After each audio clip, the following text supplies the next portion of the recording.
Israel मंजूर नहीं। सब बोले इसराइल मंजूर नहीं। अल कुफ्र मिल्लतुन वाहिदा, हजूर ने फरमाया ये कुफ्र एक ही मिल्लत है।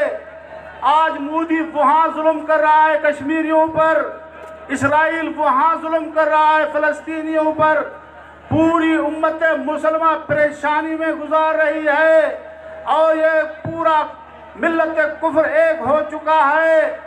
अब मुसलमानों के लिए इम्तिहान की घड़ी है।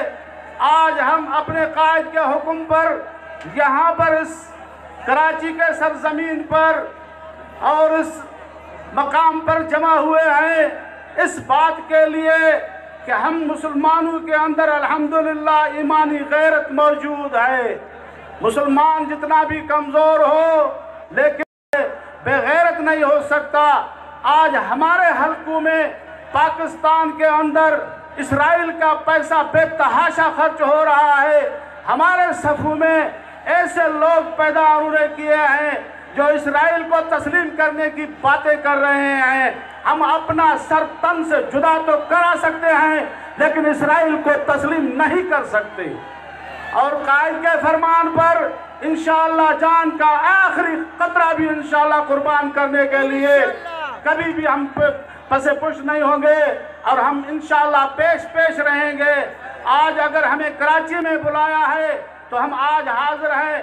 कल हमें अगर वहाँ इस्लामाबाद में बुलाएंगे तो इंशाअल्लाह सारे साथी हमारे साथ चलेंगे। कौन कौन चलेगा, कौन कौन चलेगा?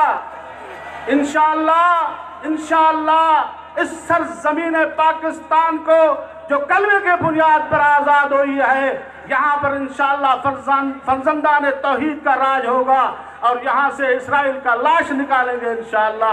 अल्लाह ताला हम सब के आने का सबका मकबूल मंजूर फरमाए।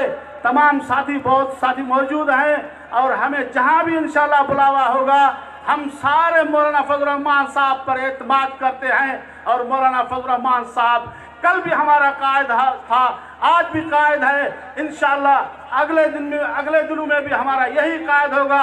उसी के फरमान पर हम इंशाअल्लाह अपनी जान भी देने के लिए तैयार हैं।